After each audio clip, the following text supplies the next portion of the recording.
And welcome back to Red FM. वक्त बदल गया है, राजा का बेटा राजा नहीं है, कुछ और भी बन कुछ सकता और है। भी बन हाँ। सकता है, बट कुसवनी दे देतई बाबा स्वलोम्या। ये मोबाइल फोन आने के बाद मैं ऐसा क्रेजी कॉलर बन गया। मतलब जहां तक मेरी रीच पहुंचती थी वो तमाम हेलो फरमाइश टाइप जो शोज होते थे वहां मैं कॉलर था। मतलब बिल्कुल नहीं मानना भाई साहब, मेरी आवाज चाहिए उधर। अस्सलाम वालेकुम नाज़रीन, गुड मॉर्निंग कश्मीर में आप सबका खैर मकतब। नाज़रीन, आज आपकी मुलाकात एक ऐसी शख्सियत से कराने जा रहे हैं जो वाकई में किसी की तारीफ के मोहताज नहीं है और जितना भी इनके बारे में बोला जाए शायद ही कम रहेगा। इनकी पहचान तो इनकी आवाज़ से है, लेकिन अगर इनकी काम की बात करें तो इनकी काम इस कदर अच्छी होती है कि हर कोई इनकी काम का दीवाना रहता है। सीधे इनकी मुलाकात आपसे कराने जा रहे हैं। जी हाँ, हम बात कर रहे हैं आरजे रफीक की। आरजे रफीक साहब, खैर मकदम करते हैं आपका गुड मॉर्निंग कश्मीर में। तो जो आवाज की जर्नी है, कहाँ से शुरू हुई आवाज? मैं ऑल इंडिया रेडियो, जो हमारा रेडियो कश्मीर अब जो AIR श्रीनगर है वहाँ होता, वहाँ पे मैं काम करता था। बहुत सारी जो कहानियां हैं वहाँ से जुड़ी हुई हैं। हम ड्रामाज करते थे। रेडियो के जो ड्रामाज होते हैं 10-20 आर्टिस्ट मिलके एक माइक पर एक दुनिया क्रिएट करते हैं और पूरे तब बहुत छोटा दाम है और पूरी जो वादी है वो बड़े फैन हुआ करते थे उन ड्रामाज के। मंडे को रात 9:30 बजे वो ड्रामाज आते थे, लोग एंजॉय करते थे कि अरे कुछ कहर वाली कहानी आएगी। तो वो ड्रामाज फिर कमर्शियल ब्रॉडकास्टिंग सर्विस जो वहाँ का CBS है वहाँ पे किया। युवावाणी से आगाज हुआ। तो हाँ, ये कहानी तो चलो जब ब्रॉडकास्ट हुई, जब पब्लिक डोमेन में आई तो वो अलग ही बात थी। हाँ, लेकिन उससे पहले की कहानी तो काफी लंबी है। तो ये बताइए क्या आपकी फैमिली जो है वो इस काम के साथ मुलव्वस है? क्योंकि अक्सर हम देखते हैं कि एक्टर का बेटा एक्टर बनता है, राजा का बेटा राजा है। क्योंकि वक्त बदल गया है, राजा का बेटा राजा नहीं है, कुछ और भी बन सकता है। बट आपकी जर्नी, आपके पेरेंट्स इसके साथ करते थे या आपके फादर? Nobody at all. अरे दूर दूर तक कोई कनेक्शन नहीं। हम एक ऐसे हम्बल बैकग्राउंड से आते हैं जहाँ ये दुनिया तो बिल्कुल इसके साथ दूर तक किसी का कनेक्शन नहीं है, कोई भी मामला इससे जुड़ा हुआ नहीं है। पर होता है कि जैसे आपने कहा कि ये जरूरी नहीं कि राजा का बेटा राजा बने, वो टिकटॉकर भी बन सकता है ना। तो ऐसा हो गया कि मैंने कहा चलो कुछ ऐसी कहानियां थी जो तब रेडियो का एक बहुत बढ़िया ऐसा दौर रहा है जहाँ बहुत बुलंद उसका मुकाम है और उसको सुना गया है ऐसे लोगों के द्वारा जिन्होंने उसकी पहचान और खूबसूरत बना दी। जैसे हमारे यहाँ बहुत सारे लोग ऐसे हैं जो शाम तब तक सोते नहीं जब तक वो वॉइस ऑफ अमेरिका या BBC की न्यूज ना सुनते, या हमारे यहाँ जो रेडियो कश्मीर था उसकी न्यूज ना सुनते। तो ऐसा एक उसका दौर ही अलग रहा है। तो उसी दौर में हम तो रेडियो के बड़े फैन हुआ करते हैं, अभी भी हैं। कि रेडियो, क्योंकि अक्सर एक्टिंग है टीवी पे या रेडियो तो बिल्कुल अलग रहता है। तो रेडियो का दिमाग में हिट कैसे हो कि जी रेडियो पे काम करना है? या कुछ तो हो गया होगा ना, जो कोई इंसिडेंट या कुछ हिट किया होगा। मैं रेडियो सुनता था और रेडियो सुनने वाला एक ऐसा लिसनर नहीं कि जो रेडियो सुनता है, रेडियो के शो सुनता है। मैं ऐसा कि जो फोन ये मोबाइल फोन आने के बाद मैं ऐसा क्रेजी कॉलर बन गया। मतलब जहां तक मेरी रीच पहुंचती थी वो तमाम हेलो फरमाइश टाइप जो शोज होते थे वहां मैं कॉलर था।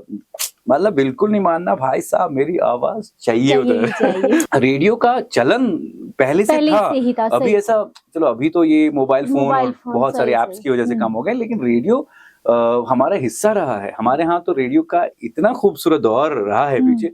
हर घर में रेडियो की कहानी है, हर मोहल्ले में रेडियो की कहानी है। कामयाबी के पीछे तो काफी ज्यादा स्ट्रगल होता है। हम ये नहीं कह सकते हैं कि आपने रेडियो में आए, आपको जगह मिली, आप आज बड़े प्लेटफॉर्म में, ये आप पहले से ही थे, क्योंकि कोई सीख के नहीं आता है। तो स्ट्रगल कैसा रहा, स्ट्रगल टाइम कैसा रहा?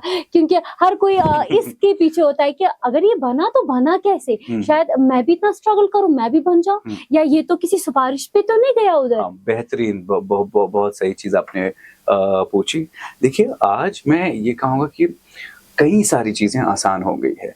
अगर आपको शौक है किसी भी लाइन में, फॉर इंस्टेंस अभी हम रेडियो की बात कर रहे हैं, अगर आपको रेडियो में आना है, रेडियो पर बात करनी करनी है, है। उसके लिए आपकी पढ़ाई जो है ग्रेजुएशन तक अगर मुकम्मल है, उसके बाद आप किसी भी रेडियो चैनल को, आज यहाँ पर 5-6 रेडियो चैनल्स जो ऑपरेट कर रहे हैं कश्मीर में, आप किसी भी एक चैनल पर जाएँगे और उन्हें कहेंगे कि मुझे इंटरेस्ट है, और अगर वो आपसे बात करते हैं, इंटरव्यूज़ होता है, उनको लगता है कि आप में पैशन है, पैशन है वो आपको करने का। इंटर्नशिप करने की कम से कम इजाज़त तो देंगे, अपने स्टेशन में हर उस काम में इन्वॉल्व करेंगे जो आपको एक बेहतरीन रेडियो प्रेजेंटर बना देता है, पहली बात। दूसरा बॉस ये है कि हमारे टाइम में जब मैं शुरू कर रहा था, I was not allowed to enter this radio channel for 2 और 3 years। क्यों? हाँ, नहीं मतलब क्योंकि मैं इंटर्नशिप करना चाह रहा था, उन लोग के यहाँ तो नहीं, भाई साहब नो वे, नहीं।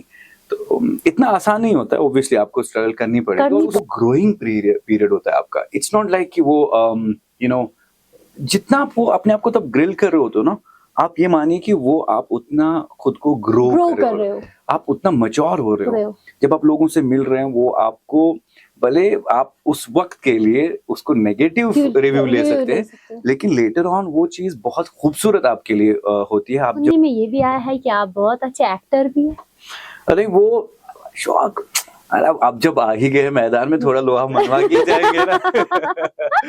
तो अब सोचा कि देखिए अब ट्राई करने में कोई हर्ज क्या नहीं। जाता है। हाँ, सो 2017 में I was in all India radio, and उसी दौरान इम्तियाज अली साहब फिल्म बना रहे थे, कश्मीर में ऑडिशंस हो रहे थे, मैं भी ऐसे चला गया। तो कौन सी मूवी थी वो? It was Laila Majnu.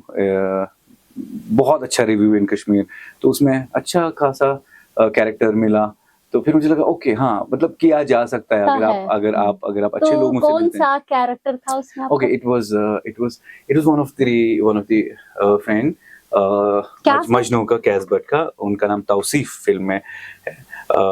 We have watched it, if you have watched the film, there is this scene जहां पर बहुत सारे लोग उसी चीज को, मेरे कमेंट सेक्शन में सारे लोग वो डायलॉग मुझे लिखते हैं, इट वाज कॉल्ड कदलतार। हाँ। जहां पर आई एम टेलिंग दिलैला कि अरे तेरी सिस्टर भगाओ ना यार, मतलब है ना। So that scene was widely appreciated, and so चलो वो तो कहानी वही। और उसके बाद कई सारे म्यूजिक वीडियोस की डॉक्यूमेंट्रीज बनाई। अभी भी मैं कुछ एक म्यूजिक वीडियोस पे काम कर रहा हूँ, जिसके लिए ऑलमोस्ट ऑडियो वाइज तो हम लोग we are all set and good to go, but then video पर थोड़ा सा काम चल रहा है, art and direction and then artist, and we are into that. जहाँ कहीं भी आप रहते हैं उस दायरे के अंदर चीजें हों तो बेहतर है। हर चीज में 30 मार खान बनना जरूरी नहीं है, सही। लेकिन अगर आपको एक सच्चा पैशन किसी भी चीज को लेकर के है, तो ये अगर आपको एक कमेंट से फर्क पड़ रहा है ना, तो आप बॉस नकली है, आपका पैशन नकली है। वो आएगा, वो किसी भी, वो दुनिया का कोई ऐसा काम नहीं है जिस पर बुरा लोग नहीं कहेंगे। बहुत सारे लोग ऐसे हैं जो बेहतरीन काम कर रहे हैं या कोशिश कर रहे हैं, ऐसा सीख रहे हैं यार, गलतियां उस दौरान हो सकती हैं आपसे, पर ऐसा ये जरूरी नहीं है कि आप उस चीज को इतना नेगेटिव लें और उसी तरह से प्रमोट करें। एंड यहाँ तो बड़ा एक बहुत खराब चलन है कि अगर आपके खिलाफ 4 लोग हो गए, गलत लिखना शुरू कर दिए, तो आपको कभी नहीं पता चलेगा कि ये 4 लोगों के साथ 400 लोग जुड़ गए।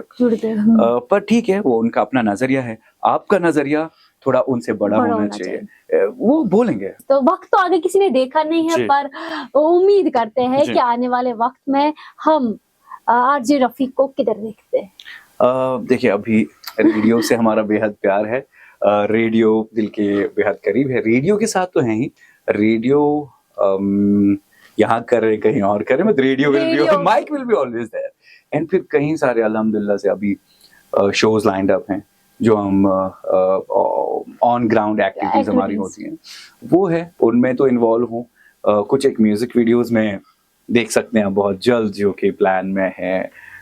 एक आध शॉर्ट फिल्म है, एक डॉक्यूमेंट्री है जिसपे हम लोग काम कर रहे हैं। एंड वो सब चीज़ें देखते देखते देखिए, ऐसा है कि आप इंसान बहुत अच्छे रहें, ज़्यादा इम्पोर्टेंट वो है, काम आता जाता है। और ये कोई ऐसा काम, देखिए काम हर कोई बेहतर होता है, आप अगर उससे अच्छी नीयत से कर रहे हैं, खुलूस से कर रहे हैं, किसी को हर्ट नहीं कर रहे, किसी के सेंटिमेंट्स को आप तकलीफ नहीं पहुंचा रहे, तो आई थिंक उस काम को सेलिब्रेट करना चाहिए, आप सबको सेलिब्रेट करना चाहिए उस काम को।